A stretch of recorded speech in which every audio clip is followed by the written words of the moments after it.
అండి welcome to study with tricks. ఈరోజు మనం daily current affairs MCQ series లో భాగంగా 14th నవంబర్ కరెంట్ అఫైర్స్ ని డిస్కస్ చేయబోతున్నాం. In which Indian state was the water shed Mahotsav launched in November 2025? 2025 నవంబర్లో water shed మహోత్సవం భారతదేశంలోని ఏ రాష్ట్రంలో ప్రారంభించబడింది అంటే ఆంధ్రప్రదేశ్. ఎప్పుడు అంటే నవంబర్ 11న ఆంధ్రప్రదేశ్ రాష్ట్రంలో గుంటూరు జిల్లాలో ప్రారంభించబడింది. ఈ ప్రారంభ కార్యక్రమంలో కేంద్ర గ్రామీణాభివృద్ధి మంత్రి అయినటువంటి శివరాజ్ సింగ్ చౌహాన్ గారు మరియు రాష్ట్ర మంత్రి అయినటువంటి డాక్టర్ పెమ్మసాని చంద్రశేఖర్ గారు ప్రారంభించారు. అయితే ఏ మంత్రిత్వ శాఖ దీన్ని నిర్వహించింది అంటే గ్రామీణాభివృద్ధి మంత్రిత్వ శాఖ. ఈ మహోత్సవంలో వెంగళయ్యపాలెం ట్యాంకు పునరుద్ధరణ ప్రాజెక్ట్ ప్రారంభించబడింది. ఇది ప్రజల భాగస్వామ్యంతో నీటి నిర్వహణకు ఆదర్శంగా నిలిచినటువంటి ప్రాజెక్ట్ గా చెప్పవచ్చు. వెంగళయ్యపాలెం గ్రామంలోని 150 సంవత్సరాల పురాతనమైన 21 ఎకరాల నీటి ట్యాంక్ అనేటువంటిది పునరుద్ధరించారు. ఇది ప్రధానమంత్రి కృషి సించాయి యోజన క్రింద అమలు చేయబడింది. ఎంత మొత్తం అయింది ప్రాజెక్టుకు ఖర్చు అంటే 1.20 కోట్లు. ఇది వాటర్ షెడ్ మహోత్సవంలో పైలట్ ప్రాజెక్ట్ గా అభివృద్ధి చేయబడింది. ఈ మహోత్సవంలో మిషన్ వాటర్ షెడ్ పునరుత్థాన్ ప్రారంభించబడింది. దీని లక్ష్యం ఏంటి అంటే పాడైనటువంటి భూభాగాలను తిరిగి పునరుద్ధరించడం. In November 2025, which company commissioned India's largest green hydrogen manufacturing plant at Vijayanagar, Karnataka under the National Green Hydrogen Mission and PLI scheme అంటే production linked incentive scheme tranche 1? 2025 నవంబర్లో national green hydrogen mission మరియు production linked incentive scheme tranche 1 క్రింద కర్ణాటకలోని విజయనగరంలో భారతదేశంలోని అతిపెద్ద, కాబట్టి important అండి ఇది, భారతదేశంలో అతిపెద్ద గ్రీన్ హైడ్రోజన్ తయారీ ప్లాంట్ను ప్రారంభించిన సంస్థ ఏది అంటే JSW ఎనర్జీ. సో ఎన్విరాన్మెంట్ లో భాగంగా దీన్ని మనం డిస్కస్ చేస్తున్నాం. JSW ఎనర్జీ 2025 నవంబర్లో భారతదేశంలో అతిపెద్ద గ్రీన్ హైడ్రోజన్ తయారీ ప్లాంట్ను విజయనగరంలో ప్రారంభించారు. ఈ సంస్థకు ఇదే మొదటి గ్రీన్ హైడ్రోజన్ ప్లాంట్ కూడా. సో విజయనగరం ఎక్కడుంది అంటే కర్ణాటక రాష్ట్రంలో ఉందన్నమాట. అయితే ఏ మిషన్ కింద ఈ ప్రాజెక్ట్ ను ప్రారంభించారు అంటే నేషనల్ గ్రీన్ హైడ్రోజన్ మిషన్ మరియు production linked incentive scheme tranche 1 కింద అభివృద్ధి చేశారు. ఈ ప్లాంట్ తక్కువ కార్బన్ స్టీల్ ఉత్పత్తి కోసం JSW స్టీల్ యొక్క డైరెక్ట్ రెడ్యూస్డ్ ఐరన్ యూనిట్ కు 3800 TPA గ్రీన్ హైడ్రోజన్ మరియు 30,000 TPA గ్రీన్ ఆక్సిజన్ ను సరఫరా చేస్తుంది. ఎన్ని సంవత్సరాల ఒప్పందాన్ని కుదుర్చుకున్నారు అంటే 7 years అన్నమాట. ఇది solar energy corporation of India నిర్వహిస్తున్నటువంటి సైట్ అంటే strategic interventions for green hydrogen transition కార్యక్రమంలో భాగంగా ఉంది. What is the name of the UNEP report launched at COP30 in 2025 that warns global cooling demand could triple by 2050, potentially doubling emissions? 2025లో COP30 Brazil అంటే ప్రస్తుతం జరుగుతుందన్నమాట meeting. So ఈ meeting లో ఈ COP30 సదస్సులో UNEP United Nations Environment Programme విడుదల చేసిన 2050 నాటికి ప్రపంచ శీతలీకరణ డిమాండ్ మూడింతలు పెరిగి ఉద్గారాలు రెట్టింపు కావచ్చని హెచ్చరించిన నివేదిక పేరు ఏమిటి అంటే గ్లోబల్ కూలింగ్ వాచ్ 2025. ఐక్యరాజ్య సమితి పర్యావరణ కార్యక్రమం COP30 అంటే బ్రెజిల్ లో జరుగుతుంది ప్రస్తుతం. అందులో గ్లోబల్ కూలింగ్ వాచ్ నివేదిక 2025ను విడుదల చేయడం జరిగింది. ఈ నివేదిక ముఖ్య ఉద్దేశం ఏంటి అంటే ప్రపంచ శీతలీకరణ ధోరణులను అంచనా వేయడం. చాలా ఇంపార్టెంట్ అంటే ఇది ఎగ్జామ్ లో అడగచ్చు. గ్లోబల్ కూలింగ్ వాచ్ రిపోర్ట్ అనేటువంటిది ఏ సంస్థ విడుదల చేసింది అని కూడా అడగచ్చు అనమాట. ఏది అంటే UNEP. అయితే ఏ సదస్సులో విడుదల చేసింది అంటే COP30. అలా కాకుండా ఈ నివేదిక యొక్క ముఖ్య ఉద్దేశం ఏంటి అంటే ప్రపంచ శీతలీకరణ ధోరణులను అంచనా వేయడం, ఉద్గారాలను అంచనా వేయడం మరియు శీతలీకరణకు సమాన ప్రాప్యతను యాక్సెస్ ను నిర్ధారిస్తూ దాదాపుగా 0 ఉద్గారాలు సాధించడానికి స్థిరమైన స్థితిలీకరణ మార్గాన్ని ప్రతిపాదించడం. సో ఈ నివేదిక అనేటువంటిది ఒక ముఖ్య హెచ్చరికను కూడా చేయడం జరిగింది. అదేంటి అంటే ప్రస్తుతం ఇలాగే కొనసాగితే 2050 నాటికి ప్రపంచ శీతలీకరణ డిమాండ్ 3 రెట్లు పెరిగి 22 నుండి 58కి పెరుగుతుందని పేర్కొనడం జరిగింది. ఈ ఉద్గారం యొక్క ప్రభావాన్ని కనుక చూసినట్లయితే శీతలీకరణకు సంబంధించినటువంటి గ్రీన్ హౌస్ వాయు ఉద్గారాలు 10.5 బిలియన్ టన్నుల కార్బన్ డైఆక్సైడ్కి చేరుకోవచ్చు. అంటే ఇది 2022 స్థాయిలను దాదాపుగా రెట్టింపు చేస్తుంది. సో ఇవంతా అడగకపోయినా కూడా గ్లోబల్ కూలింగ్ వాచ్ 2025 రిపోర్ట్ను ఏ సంస్థ విడుదల చేసింది అంటే UNEP విడుదల చేసింది. ఏ సంస్థలో విడుదల చేసింది అంటే COP30లో విడుదల చేసింది. మరియు దీని ముఖ్య ఉద్దేశం ఏంటి, ఇది మాత్రం గుర్తుపెట్టుకుంటే చాలు. What is the name of the artificial intelligence-based freight wagon locking monitoring system being developed by Indian Railways in collaboration with IIT Guwahati? IIT Guwahati సహకారంతో భారత రైల్వేలు అభివృద్ధి చేస్తున్న ఆర్టిఫిషియల్ ఇంటెలిజెన్స్ ఆధారిత సరుకు రవాణా వ్యాగన్ లాకింగ్ పర్యవేక్షణ వ్యవస్థ పేరు ఏమిటి అంటే దృష్టి. సో ఏ రైల్వే అంటే నార్త్ ఈస్ట్ ఫ్రంటియర్ రైల్వే మరియు AIIT అంటే IIT Guwahati technologies innovation and development foundation. So వీరిద్దరూ కలిసి దృష్టి పర్యవేక్షణ వ్యవస్థను అభివృద్ధి చేశారు. సో ఎగ్జామ్లో ఇలా కూడా అడగచ్చు. సో దృష్టి పర్యవేక్షణ వ్యవస్థను ఎవరు అభివృద్ధి చేశారు అంటే రైల్వే అనమాట. నార్త్ ఈస్ట్ ఫ్రంటియర్ రైల్వే మరియు ఐఐటి గౌహతి టెక్నాలజీస్.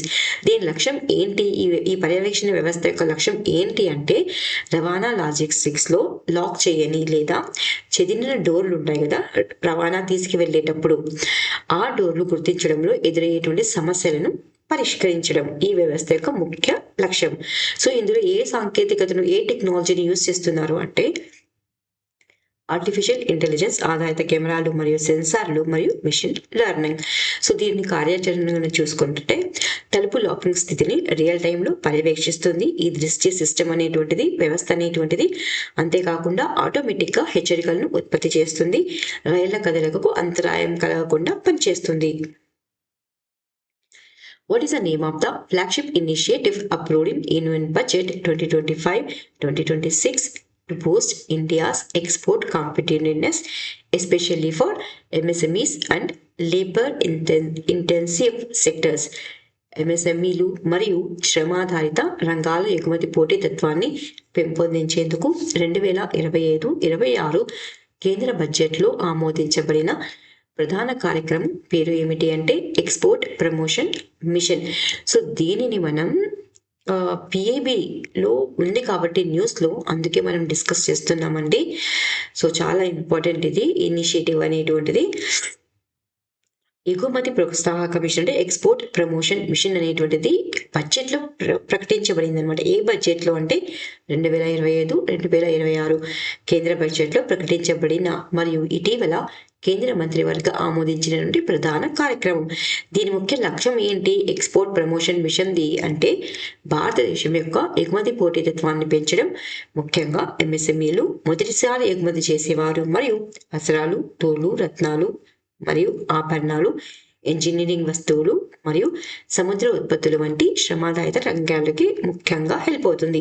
సో దీని నిధులు మరియు వ్యవధి ఎంతకాలం అంటే నిధులు ఎంత అంటే 25,000 crores అండి. అది కేటాయింపు అయితే 2025-2026 ఆర్థిక సంవత్సరం నుండి నిధులు అంత కేటాయిస్తారు. సో ఎప్పటి నుంచి ఇప్పుడు వ్యవధి కాలం ఎంత, ఈ మిషన్ ఎప్పటి నుంచి ఎప్పుడు అమల్లోకి ఉంటుంది అంటే 2025-2026 ఆర్థిక సంవత్సరం నుండి 2030 నుండి 2030 వరకు అమలులో ఉంటుంది. సో దీని యొక్క ప్రధాన లక్షణాలు ఏంటంటే సమగ్ర డిజిటల్ ఆధారిత ఎగుమతి ప్రోత్సాహక వ్యవస్థ మరియు మార్కెట్ యాక్సెస్ ఇనిషియేటివ్ వంటి పథకాలను ఏకీకృత చేయడం. దీని యొక్క సహకార వ్యవస్థ అంటే ఏంటి అంటే వాణిజ్య శాఖ, MSME మంత్రిత్వ శాఖ, ఆర్థిక మంత్రిత్వ శాఖలు, ఈ మంత్రిత్వ శాఖలు కలిసి ఈ కార్యక్రమంలో పనిచేస్తాయి అన్నమాట. సో దీన్ని మెయిన్గా అమలు చేస్తున్నటువంటి సంస్థ ఏది అంటే directorate general of foreign trade. చాలా ఇంపార్టెంట్ అండి ఇది, ప్లీజ్ గుర్తుపెట్టుకోవడానికి ట్రై చేయండి. What is the name of the India's first modern river ferry terminal inaugurated in November 2025 on the banks of Brahmaputra River in Guwahati. 2025 నవంబర్లో బ్రహ్మపుత్ర నదీ తీరంలో గౌహతిలో ప్రారంభించబడిన భారతదేశపు మొట్టమొదటి ఆధునిక నదీ ఫెర్రీ టెర్మినల్ పేరు ఏమిటి అంటే గౌహతి గేట్వే టెర్మినల్ మరియు జెట్టి. ఎవరు దీన్ని ప్రారంభించారంటే ఆర్థిక మంత్రి నిర్మలా సీతారామన్ గారు భారతదేశపు మొదటి, కాబట్టి ఇంపార్టెంట్ అనేది, ఆధునిక నదీ ఫెర్రీ టెర్మినల్ను ప్రారంభించారు. ఈ గౌహతి గేట్వే టెర్మినల్ మరియు జెట్టి అస్సాం రాష్ట్రం గౌహతిలో ఏ నదీ తీరంలో అంటే బ్రహ్మపుత్ర నదీ తీరంలో నిర్మించబడింది. దీన్ని ఎవరు అభివృద్ధి చేశారు? దీన్ని గౌహతి గేట్వే టెర్మినల్ మరియు జెట్టిని అంటే Assam Indian water transport development authority. దీనికి అయినటువంటి వ్యయం లేదా ఖర్చు ఎంత అంటే 304.95 crores. దీని ముఖ్య ఉద్దేశం ఏంటి అంటే అస్సాం లోతట్టు జల రవాణా శాఖ క్రింద ఫెర్రీ మరియు నౌకా కార్యకలాపాలకు కేంద్రంగా పనిచేస్తుంది. అంతేకాక అస్సాంలో లోతట్టు జల రవాణాను ఆధునీకరించడం లక్ష్యంగా పెట్టుకుంది. సో ఈ నిధులకు మద్దతు ఎవరిస్తున్నారు అంటే వరల్డ్ బ్యాంక్ నుండి ఎంత అంటే $88 మిలియన్ రుణ సహాయం అనేటువంటిది అందుతోంది. What is the name of the bilateral military exercise between India and Vietnam, whose 6th edition began in November 2025 in Hanoi? 2025 నవంబర్లో హనోయిలో ప్రారంభమైన భారత వియత్నాం ద్వైపాక్షిక సైనిక విన్యాసం 6వ ఎడిషన్ పేరేమిటి అంటే విన్బాక్స్ 2025. సో ఏ దేశాలు అంటే వియత్నాం మరియు ఇండియా యొక్క ద్వైపాక్షిక సైనిక విన్యాసం. ఎన్నవ ఎడిషన్ అంటే 6th ఎడిషన్. ఎప్పుడు ప్రారంభమైంది అంటే November 11th ప్రారంభమైంది. ఎప్పటి వరకు కొనసాగుతుంది అంటే November 27th వరకు కొనసాగుతుంది. ఎక్కడ అంటే National Military Training Centre Hanoi వియత్నాంలో. దీని యొక్క మొదటి ఎడిషన్ ఎప్పుడు జరిగింది, ఏ ఇయర్లో జరిగింది అంటే 2018లో జరిగింది, జబల్పూర్ మధ్యప్రదేశ్లో. What's the name of the operation launched by the Directorate of Revenue Intelligence in Mumbai to crack a major gold smuggling and melting syndicate in 2025? 2025లో ముంబైలో బంగారం అక్రమ రవాణా మరియు కరిగింపు ముఠాను పట్టవాళ్ళు చేయడానికి రెవెన్యూ ఇంటెలిజెన్స్ డైరెక్టరేట్ ప్రారంభించిన ఆపరేషన్ పేరు ఏమిటి అంటే ఆపరేషన్ బులియన్ ప్లేస్. సో దీన్ని ఎవరు ప్రారంభించారు అంటే రెవెన్యూ ఇంటెలిజెన్స్ డైరెక్టరేట్. ఎక్కడ అంటే ముంబైలో. ఈ ఆపరేషన్ బులియన్ ప్లేస్ యొక్క లక్ష్యం ఏంటి అంటే బంగారం యొక్క అక్రమ రవాణాను మరియు బంగారం యొక్క కరిగింపు ముఠాను పట్టబయలు చేయడం. సో ఎంత బంగారాన్ని స్వాధీనం చేసుకున్నారు అంటే 11.88 కిలోల బంగారాన్ని. దీని విలువ సుమారుగా ఎంత ఉంటుంది అంటే 15.05 crores. Who became the first Indian? So first Indian కాబట్టి important. First Indian to be elected as the president of the organization Internationals This Constructors the Automobiles in November 2025. 2025 నవంబర్లో organisation international this constructors automobiles అధ్యక్షుడిగా ఎన్నికైన తొలి భారతీయుడు ఎవరు అంటున్నారు కాబట్టి answer is Shailesh Chandra. So ఎప్పటి నుంచి అమల్లోకి వస్తుంది ఈయన యొక్క నియామకం అంటే November 1st నుంచి. దేనికి అంటే organisation international this constructed automobiles ఈ పదవిని చేపట్టిన తొలి భారతీయుడిగా చరిత్రను సృష్టించారు. ఇది ప్రపంచ ఆటోమొబైల్ రంగంలో భారతదేశం పాత్రను బలపరిచే ఘట్టంగా నిలిచింది. ఆయన society of Indian automobile manufacturer అంటే సియామ్ అధ్యక్షుడిగా మరియు Tata Motors passenger vehicle limited యొక్క ఎండి మరియు సిఇఓగా కూడా బాధ్యతలు నిర్వహిస్తున్నారు. ఈ ఎన్నిక భారతదేశం అంతర్జాతీయ ఆటోమొబైల్ విధానాలపై పెరుగుతున్న ప్రభావాన్ని ప్రతిబింబిస్తుంది. Which 17-year-old Indian student from Andhra Pradesh was selected in 2025 for a 4-year US astronaut training program with Titans Space Industries. 2025లో టైటాన్స్ స్పేస్ ఇండస్ట్రీస్ నిర్వహించే 4 సంవత్సరాల యుఎస్ అంతరిక్ష శిక్షణ కార్యక్రమానికి ఎంపికైన ఆంధ్రప్రదేశ్కు చెందిన 17 ఏళ్ల భారతీయ విద్యార్థిని ఎవరు అంటే కుంచెల కైవల్య రెడ్డి. ఈమె ఆంధ్రప్రదేశ్కి చెందినవారు. సో 17 years విద్యార్థిని కుంచెల కైవల్య రెడ్డి నవంబర్లో ఏ ఇండస్ట్రీస్ అంటే టైటాన్ స్పేస్ ఇండస్ట్రీస్ నిర్వహించేటువంటి ఎప్పటి నుంచి ఎప్పటి వరకు అంటే 2026 నుండి 2029 కాలంలో యుఎస్ అంతరిక్ష శిక్షణ కార్యక్రమానికి ఎన్నికయ్యారు. ఆమె 36 దేశాల నుండి వచ్చిన 150 మంది అభ్యర్థులలో ఎంపిక కావడం భారతదేశానికి గర్వకారణం. ఈ శిక్షణ ఆమెను ఎప్పుడు అంటే 2029లో భూమి చుట్టూ ప్రదక్షిణ చేయడానికి అంతరిక్ష యాత్రకు ఆమెను సిద్ధం చేయడమే ఈ కార్యక్రమం యొక్క ముఖ్య లక్ష్యం. ఆమె ప్రయాణం భారతదేశం అంతర్జాతీయ అంతరిక్ష శాస్త్రరంగంలో పెరుగుతున్న ప్రభావాన్ని ప్రతిబింబిస్తుంది మరియు యువతకు, ముఖ్యంగా అమ్మాయిలకు ఖగోళ శాస్త్రం, అంతరిక్ష భౌతిక శాస్త్రం మరియు ఏరోస్పేస్ రంగాలు కెరీర్ను కొనసాగించేందుకు ప్రేరణను ఇస్తుంది. ఆమె పేరు గుర్తుపెట్టుకోండి, కుంచెల Kaivalya Reddy.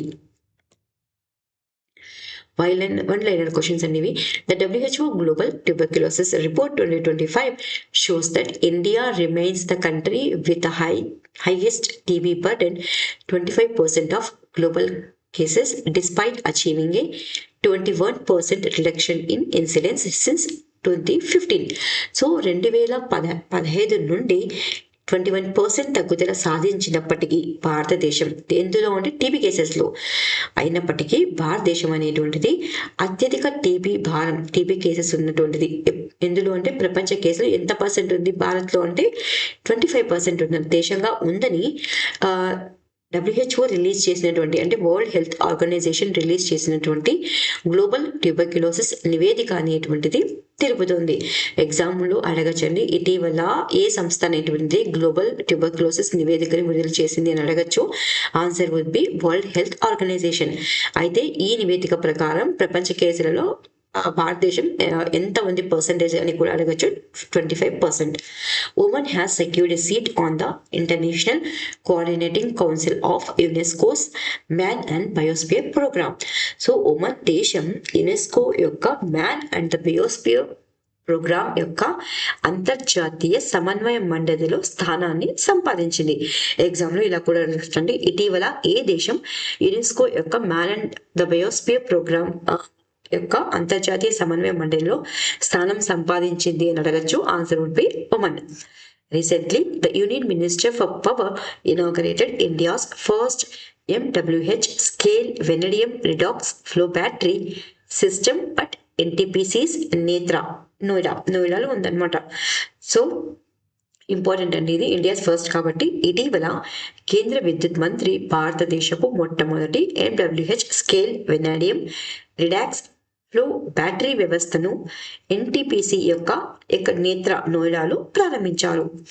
The aerospace and defence major Collins Aerospace, a subsidiary of the United States of America based RTX Corporation, announced at the opening of its new operations center at the Karnataka Industrial Areas Development Board's Aerospace Park in Bengaluru, Karnataka, with a planned investment of $100 million, with initially produced aircraft seats, lighting and cargo systems, temperature sensors, communication and navigation system, water solutions and evacuation slides to United States of America ఆధారిత ఏ corporation అంటే RTX corporation అనుబంధ సంస్థ అయినటువంటి aerospace మరియు defence major Collins aerospace. ఇది important పేరు. Collins aerospace అనేటువంటిది ఎక్కడ అంటే కర్ణాటకలోని బెంగళూరులోని Karnataka industrial area development boards aerospace park లో $100 మిలియన్ పెట్టుబడి అంటే $100 మిలియన్ పెట్టుబడితో కొత్త కార్యకలాపాల కేంద్రాన్ని ప్రారంభిస్తున్నట్టు ప్రకటించింది. అయితే